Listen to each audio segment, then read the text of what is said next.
এইবারের আইপিএলের মিনি অকশনের সবথেকে বড় স্টার, সবথেকে বেশি ডিমান্ডেড প্লেয়ার, সবথেকে বেশি ট্রেন্ডিংয়ে যার নাম অর্থাৎ ক্যামেরন গ্রিন যাচ্ছে কলকাতা নাইট রাইডার্স অর্থাৎ করবো লড়বোদের কাছে 30.5 কোটিতে।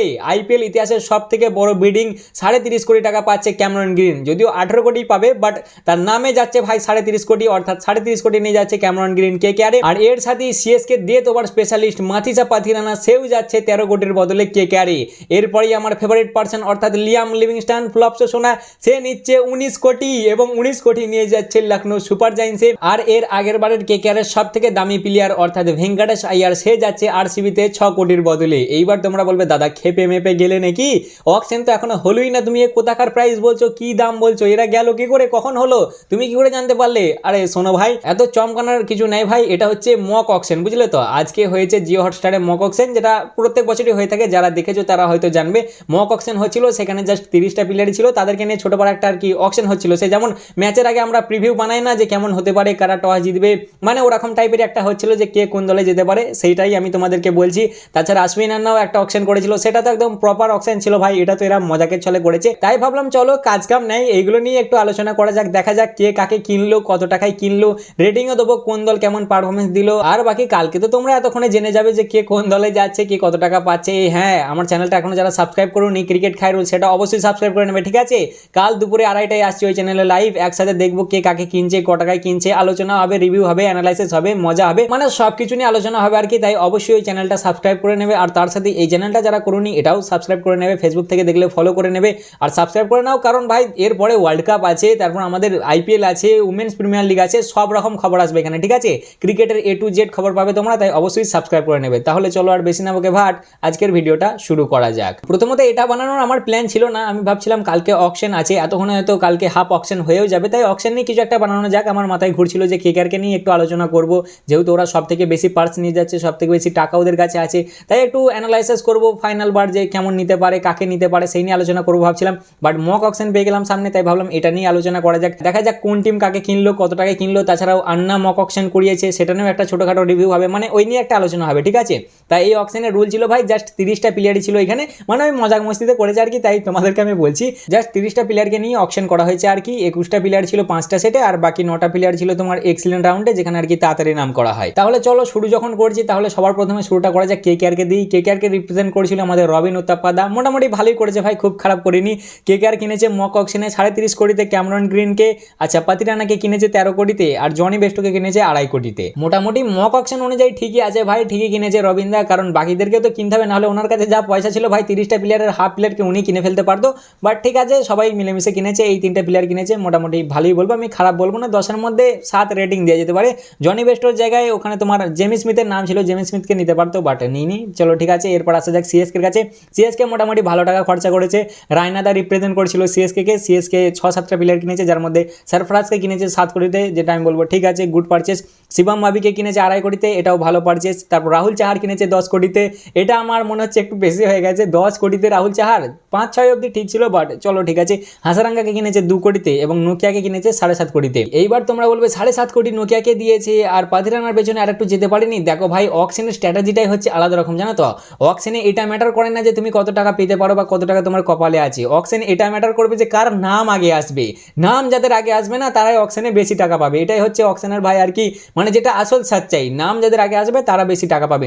এই দেখো না আমাদের ক্যামেরন গ্রিনটা কেমন দিমাগটা লাগালে, আমি তো একটা শর্ট ভিডিওতে বললাম তোমাদেরকে। ও ভাই সাহেব প্রথমে কি করে, নাম দেয় ব্যাটারের জায়গায়, ঠিক আছে। ব্যাটারের জায়গায় নাম দেওয়ার পর সবাই বলে যা সালা, তাহলে ক্যামেরন গ্রিন কি অ্যাজ এ ব্যাটার খেলবে নাকি, অলরাউন্ডার হিসেবে খেলবে না, মানে একটুখানি ওর ভ্যালুটা কমে যায় অ্যাজ এ ব্যাটার হলে, কারণ মানুষ বা ফ্র্যাঞ্চাইজিগুলো সবাই ক্যামেরন গ্রিনকে অ্যাজ এ অলরাউন্ডার হিসেবে চায়, অলরাউন্ডার হিসেবেই তার পেছনে আন্ধাধুন টাকা নিয়ে ছুটবে, কারণ যদি শুধু ব্যাটার হিসেবে খেলে বা বোলার হিসেবে খেলে তাহলে সেরকম একটা কাজ হবে না। দে ভাই সাহেব কি করে, আজকে না কালকে ক্লিয়ার করে বলে দেয় যে না না আমি বল করবো, আমি একদম ফুল ফিট আছি। আমার ম্যানেজার ভুল করে আমার নামটা ব্যাটিংয়ের লিস্টে দিয়ে দিয়েছে, মানে ভাই দিমাগ তো ভালোই লাগিয়েছে, বুঝলে। তা মোটামুটি এটাই ছিল সিএসকের আমি 10-এর মধ্যে 8 দেবো, ঠিকই আছে ভাই, ভালোই করেছে। 3 নম্বরে আছে পাঞ্জাবকে তোমার রিপ্রেজেন্ট করেছিল সঞ্জয় বাঙ্গার, যে শুধু একটা প্লেয়ারই কিনেছে, জেক ফেজার ম্যাকগ্রেকে কিনেছে 2 কোটিতে, আমি বলবো ঠিক আছে চলো ব্যাকআপ অপশন। এরপরে চলে আসি রাজস্থানের কাছে। রাজস্থানকে রিপ্রেজেন্ট করেছিল আকাশ চোপড়া, যিনি কিনেছেন 2টো প্লেয়ার, একটা হচ্ছে নবদীপ সেনী যাকে কিনেছে 1.75 লাখে, আর 2 নম্বর হচ্ছে রবি বিষ্ণোই 11.50 লাখে। আমি বলেছিলাম না ভাই, মানে আকাশ চোপড়া বোঝে ভাই মনের ফিলিংটা, বুঝলে তো। রবি বিষ্ণোয়ের পেছনে ভাই 100% রাজস্থান যাবে আর অল আউট যাবে, যত আছে ওদের কত 14 না 15টা নিয়ে যাচ্ছে, যতদূর পারবে রাজস্থান যাবে, এদেরও মোটামুটি ঠিকই আছে। এরপরেই চলে আসি এলএইচজির কাছে। এলএইচজিকে রিপ্রেজেন্ট করছিল আমাদের ইরফান পাঠান সাহেব, তিনি ভাই লিয়াম লিভিংস্টনকে কিনেছে 19 কোটিতে। লিয়াম লিভিংস্টন 19 কোটিতে বিক্রি হয়েছে ভাই এলএইচজির কাছে। আর এর আগেও তোমার ওই কি বলে আশ্বিন আন্নার অকশনে, সেখানেও লিয়াম লিভিংস্টন তোমার 18.50 কোটিতে কিনেছিল কেকেআর। ভাই আমি ভেবে পাচ্ছি না যে ফ্লপ শোটাকে তোমরা এত বিশ্বাস করছো কি করে। ম্যাক্সি চাচা তুমি ভুল করে ফেললে বুঝলে, ব্যবসায় লস করে ফেললে তুমি। বাংলা এইবারে আসতো তো টাকার গাদা পেতে, টাকার গাদা অঢের টাকা পেতে ভাই। ফ্লপ শোটা তো ওই জন্যই পাচ্ছে, দেখো এর আগের বারে আইপিএলে কী পারফরমেন্স দিয়েছে, কী ঘোড়াটি পারফরমেন্স দিয়েছে আরসিবির জন্য। তাও ভাই মোটামুটি আমার এইবারে মনে হচ্ছে 10 তো পেয়েই যাবে। এমনিতেই এলএসজি এখানে 17 দিয়েছে ওকে, 19, আবার ওইদিকে কেকেআর দিয়েছে 18.5। মানে আলাগই টাকা ভাই, ওর আলাগই কপাল চলছে। আমার আফসোস হচ্ছে ম্যাক্সির জন্য, ম্যাক্সি তুমি ভুল করে ফেললে বুঝলে। এরপরে চলে আসে আরসিবির কাছে। আরসিবি দুটো কিনেছে, আরসিবিকে রিপ্রেজেন্ট করেছিল অনিল কুম্বলে স্যার, ভাই ভালো কিনেছে বুঝলে তো। একটা কিনেছে ভেঙ্কটেশ আয়ারকে 6 কোটিতে, আর একটা কিনেছে চেতন সাকারিয়াকে 6.5 কোটিতে। এইবার তোমরা বলে চেতন সাকারিয়া 6.5 কোটি আর ভেঙ্কটেশ আয়ার 6 কোটি। আরে ভাই জাস্ট মক অকশন 30টা প্লেয়ারই অ্যাভেলেবেল ছিল, তো ওই জন্য যে যেমন পেরেছে উড়িয়েছে ভাই।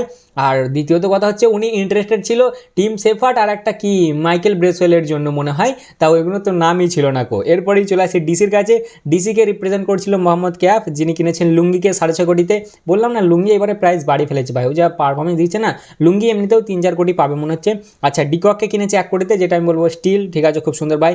মিলারকে কিনেছে 9.5 কোটিতে, এটাও খুব সুন্দর, কেন কিনলে না আমি জিটি জানি না গো। আর পৃথিবীর শখে আবার ব্যাক করেছে 2.75 কোটিতে, ঠিক আছে ভাই দিল্লি ভালোই করেছে। 8 নম্বরে হচ্ছে এসআরএইচ, যাকে বাদারিদা রিপ্রেজেন্ট করছিল, মোটামুটি ভালোই করেছে, খারাপ করেনি ভাই। কর্জিকে কিনেছে 8 কোটিতে, তিক্সেনাকে কিনেছে 2 কোটিতে, আর আকাশদীপকে কিনেছে 5 কোটিতে। আকাশদীপ মোটামুটি টাকা পাবে, তিক্সেনা 2 কোটি ঠিকই আছে, আর কর্জিও 8 কোটি, ভালো বলার মোটামুটি ভালোই করেছে।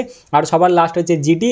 জিটি কিনেছে বিজয় শঙ্করকে 2 কোটিতে, তারপর হচ্ছে তোমার ড্যারেল মিচেলকে কিনেছে 2 কোটিতে, আর জেমি স্মিথকে কিনেছে 2 কোটিতে। জিটিও মোটামুটি ভালোই করেছে। জিটিকে রিপ্রেজেন্ট করছিল তোমার পূজারাদা, ও আরেকজন বাকি আছে কেউ, হ্যাঁ এমআই। ওরা তো যাওয়াও যা না যাওয়া তাই। এমআই এর ভাই অভিনব দা ছিলেন একজন, তিনি ভাই কিছু কেনেনি, জাস্ট বসেই ছিলেন দেখছিলেন। তা মোটামুটি এটাই ছিল মক অকশন, ভালোই লেগেছে, বেশ মজা লাগলো দেখতে বুঝলে, তো বেশ ভালোই মজা গেল। আনসোল্ড হয়েছে স্মিথ আনসোল্ড হয়ে গেছে ভাই। 2 নম্বর হচ্ছে জোয়াস ইংলিশও আনসোল্ড হয়ে গেছে, আর 3 নম্বর হচ্ছে বেন ডাকেট।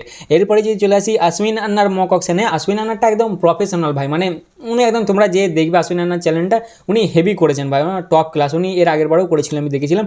সেখানে পাতিরানা বিক্রি হয়েছে 7 কোটিতে দিল্লির কাছে, ক্যামরন গ্রিন গেছে 21 কোটিতে ডিসিতে। আচ্ছা লিয়াম লিভিংস্টন গেছে 18.5 কোটিতে কেকেআরে। আচ্ছা ভেঙ্কটেশ আয়ার গেছে 17.5 কোটিতে কেকেআরে। উইথ ডিউ রেসপেক্ট, আমি ট্রোল করেছি না, যারা কেকেআরের কাছে ছিল তাদের যেটা ভালো লেগেছে করেছে, বাট আমার মাথায় একদম ঢুকছিল না যে ভাই এরা ক্যামরন গ্রিনকে ছেড়ে দিয়ে লিয়াম লিভিংস্টনকে কিনছে কত 18.5 কোটিতে। মানে সিরিয়াসলি সব থেকে বেশি টাকা আছে ওদের কাছে। তোমরা একবার যে দেখবে মনে হবে যে কেকেআর ওয়ালারা কি করছে ভাই, পাগল হয়ে গেছে নাকি, কি কিনছে ওরা। ভেঙ্কটেশ আয়ারকে কিনেছে 17.5 কোটিতে, যদি অত টাকা দিয়ে কেনার মন তাহলে ছাড়বে কেন। আর দ্বিতীয়ত তোমার লিয়াম লিভিংস্টনকে কিনেছে 18.5 কোটিতে।